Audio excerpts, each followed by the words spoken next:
Like, how are you more caught up on Netflix right now than you are the thing that you should be working toward? How do you know all the stats for every player in the league, but yet you don't even know how to balance your bank book? Come on, I'm talking to you. How do you know you got all your fantasy points, you got all this, and you know about everything that's going on with other grown men that are signing contracts for $300 million, yet you don't even know what's going on in the life of your children and your wife? I'm really talking to you right now. Like, what is your intake? Is it conducive with what you said you want or the person you want to be? Because if it's not, you really got to switch your intake. Like, it's so important. What are you watching? What are you listening to? Like, you need to maybe substitute some of the music you're listening to for an audiobook, huh? Yep, I'm talking. Like, you're over here, bro, no album, this person dropped, Little Baby dropping next week. Oh, this guy dropping next week. And you know about everybody dropping music, but then there's people dropping gems on health, relationships, and finances, and you don't know none of that because you don't listen to it. Your intake got to change.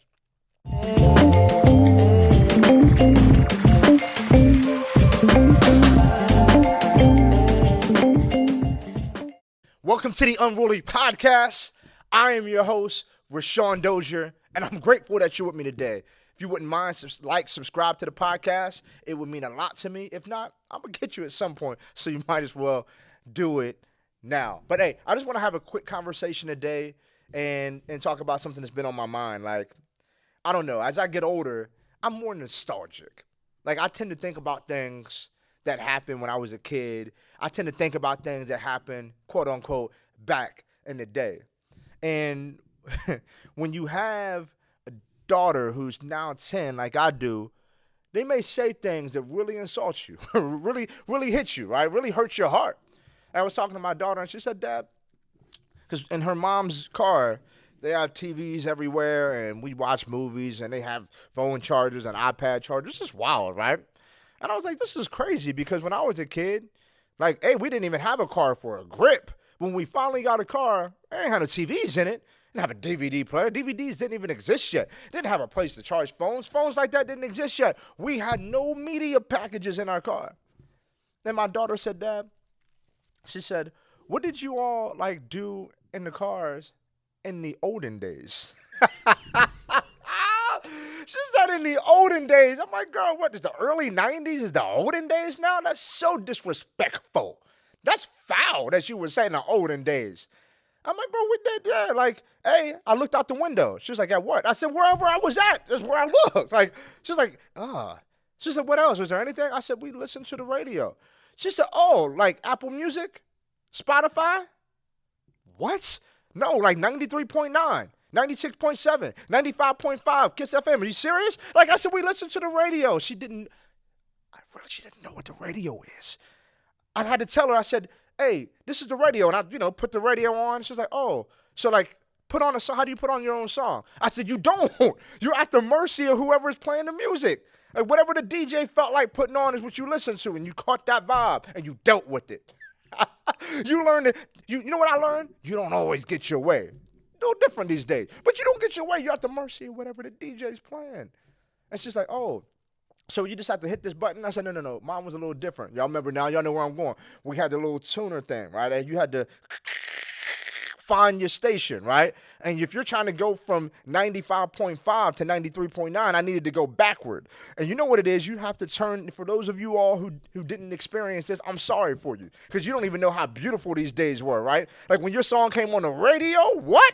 The joy that came, like you had to find it, like, and it would come through a little bit more clear the closer you got. And when you hit that thing perfect, it go from to spot on exactly where you wanted to be. Like, you had to really fine tune it to get to your station. That's what we did in the olden days. But that's what I want to talk to you about today. Not the fact that my 10-year-old thinks that, 25 years ago was the olden days. But I want to talk about what you tune into, you turn into.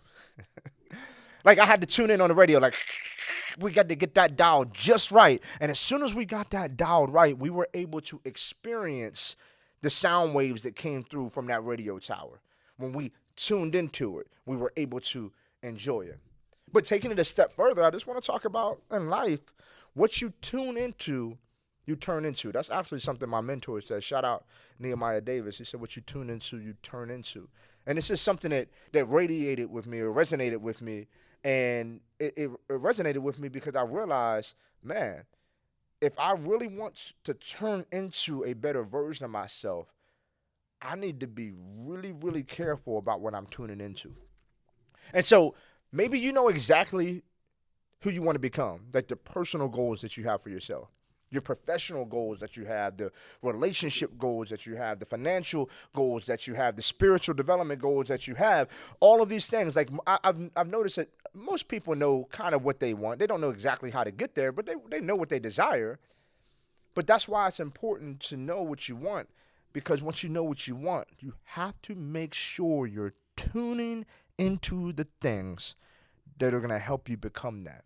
Come on, because what you tune into, you turn into. I don't even know what that means, Rousawn. Like, I don't even know. Okay, let's break it down. Let's spend a couple minutes. Like, we're not gonna be on here too long today.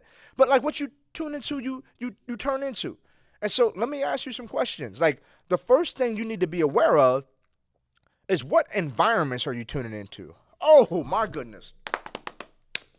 Oh, your environments are important. I once heard it said that the same boiling water that hardens an egg softens a potato. So it's not necessarily the environment, but it's the substance of the person in there. I used to believe that. And then I said to myself, nah. Environment really does matter. Like, the environment you place yourself in can cage you or catapult you. Oh, Steph Curry. Like I said, they can cage you or catapult you. Your environment alone. And so what environments are you placing yourself in every single day? Because your environments that you tune into are going to help you become the person that you want to become, or keep you from becoming the person you want to become. Like, when we finally moved in with my dad, like we all moved in as a family, I was 15 years old or so. And before that, it was my mom and my brother and I. And then once we all moved in, it's my sister, my dad, and then my brother and myself, my mom. We all came together, and we lived together, which was cool. But my dad, man, God rest his soul, man. I learned so much from him as our relationship strengthened, and maybe in future episodes I'll talk about that.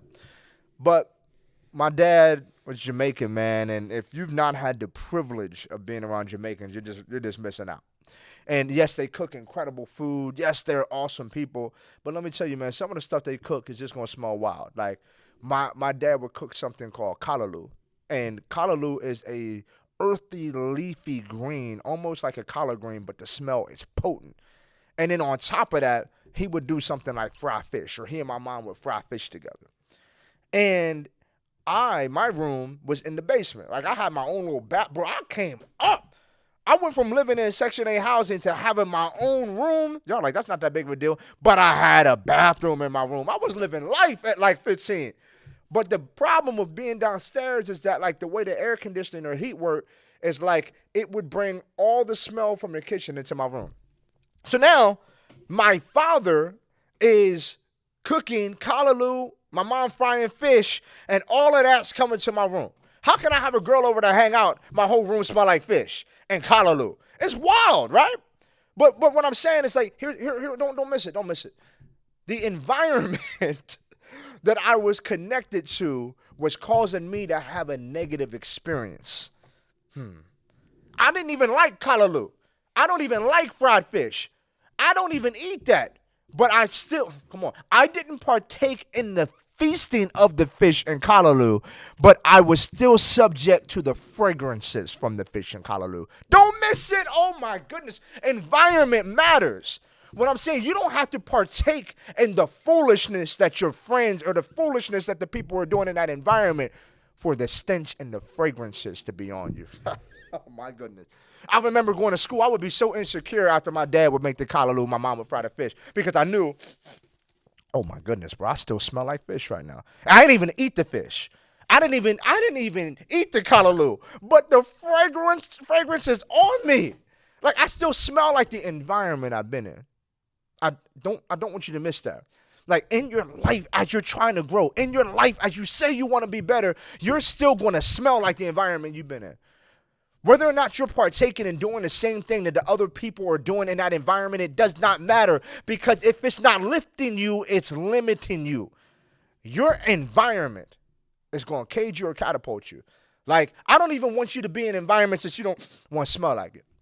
Like, if you don't want to smell like fish, don't be in environments where people cooking fish. Come on. Like, I'm saying you need to cut some things off. You need to get in some new environments. Like, if you're really going to grow, if you're really going to get to the next level, you might just need to shift and step completely out of some environments. Because I can promise you this, you can get out of some environments and get into new environments and actually become a new person cognitively.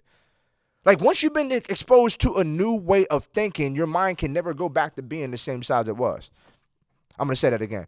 Once you've been exposed to a new way of thinking via an environment, your mind can never go back to being the same size that it was. And some of y'all aren't experiencing new things mentally or emotionally or cognitively because you're in the same environments. I need you to get out of the environment. You don't want to smell like fish in Callaloo. Get out of the environment where they're cooking at.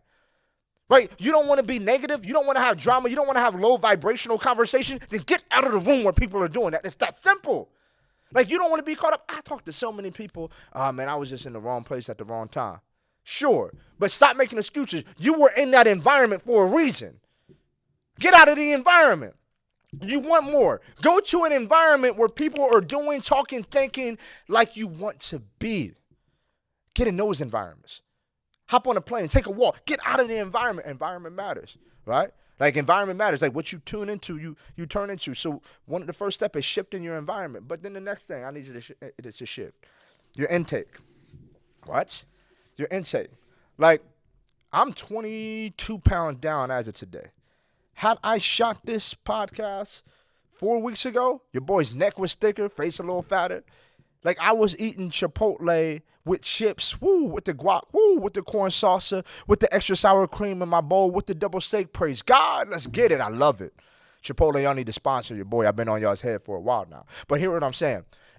The Chipotle wasn't conducive with the body and the vitality I wanted to have. So I had to limit my intake so I could become the version that I wanted to become physically, mentally, emotionally, spiritually, all of these things. Your intake matters, right? Like, and I'm just not just talking about from a dietary and consumption standpoint. I'm talking about from what you're watching. I'm talking about from what you're listening to. Yeah, and yes, of course, what you're putting in your mouth. But what are you watching and listening to? Like, you say you want to be great, man. I want to find out and learn more about business. I eventually want to start my own business, or, man, I eventually want to do this or this. But then your intake is completely opposite of what you said you want to do. Like, how are you more caught up on Netflix right now than you are the thing that you should be working toward? How do you know all the stats for every player in the league, but yet you don't even know how to balance your bank book? Come on, I'm talking to you. How do you know you got all your fantasy points, you got all this, and you know about everything that's going on with other grown men that are signing contracts for $300 million, yet you don't even know what's going on in the life of your children and your wife? I'm really talking to you right now. Like, what is your intake? Is it conducive with what you said you want or the person you want to be? Because if it's not, you really got to switch your intake. Like, it's so important. What are you watching? What are you listening to? Like, you need to maybe substitute some of the music you're listening to for an audiobook, huh? Yep, I'm talking.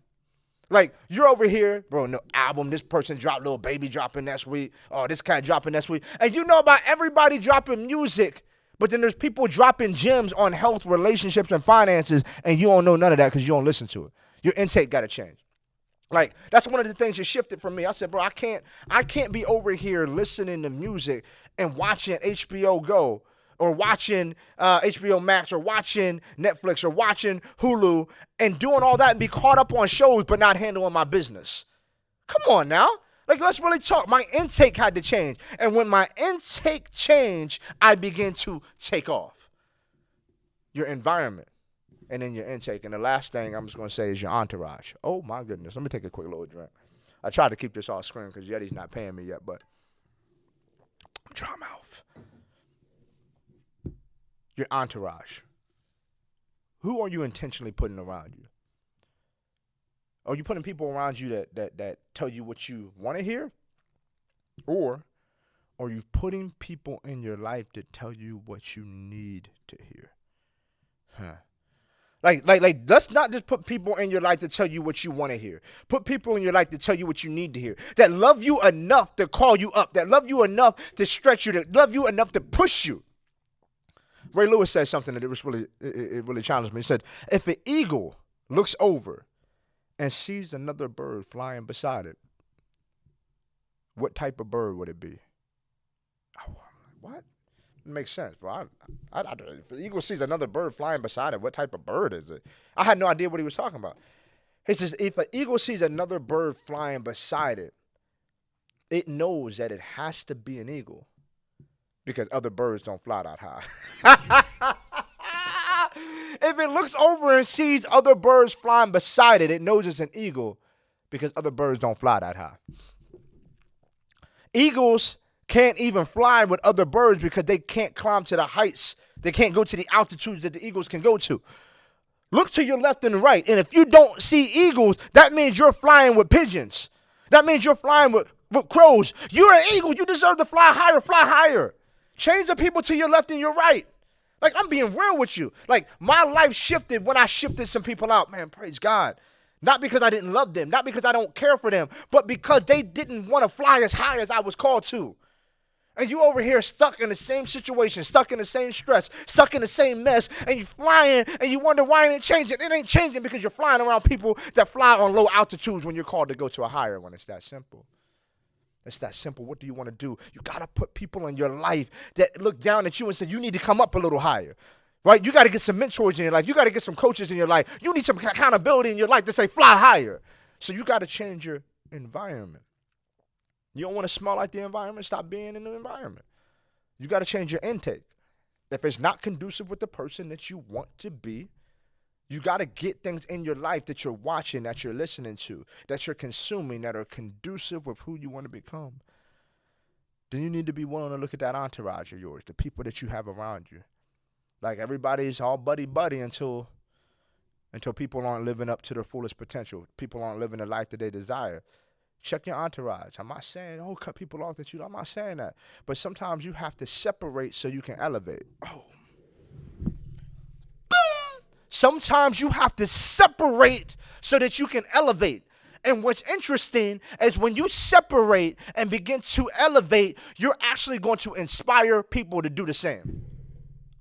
Because what's going to happen is they're going to look at you and they're going to have to make a decision and say, if Rousawn can do it, if he or she can fly higher, we come from the same place. We were raised the same way. We had the same things that we went through. We had a lot of the same struggles. We had a lot of the same difficulties. And if he can fly higher, I can too. But it doesn't happen unless you separate and then elevate. You got to check your entourage. If folks right now aren't willing to elevate, I'm not just talking about talk about it. I'm not just talking about tweet about it. I'm not just talking about post about it. I'm talking be about it. If they're not willing to elevate, you got to separate. You got to check that entourage. So those are the three things I want you to do, right? Because what you tune into, you turn into. So I want you to really look at, okay, what do I need to do right now in terms of my environment? I need to get in some different environments. I need to go to some different places. I need to have some new experiences. So because once I have a new experience and my mind is stretched, it can never go back to being the same size. And then I want you to look at, hey, what's my intake? What am I consuming? What's my consumption? And then that last thing is the entourage. And you might need to separate so you can elevate. But you do those three things. Because like I said, what you tune into, you turn into. This version of me isn't the version that I would have been had I stayed tuned into the things I was tuned into. And I still have many levels to go, but I have the blueprint to growth now. What you tune into, you turn into. That's all I got for you today. This is the Unruly Podcast. I'm Rousawn. Until next time, stay unruly and go be great.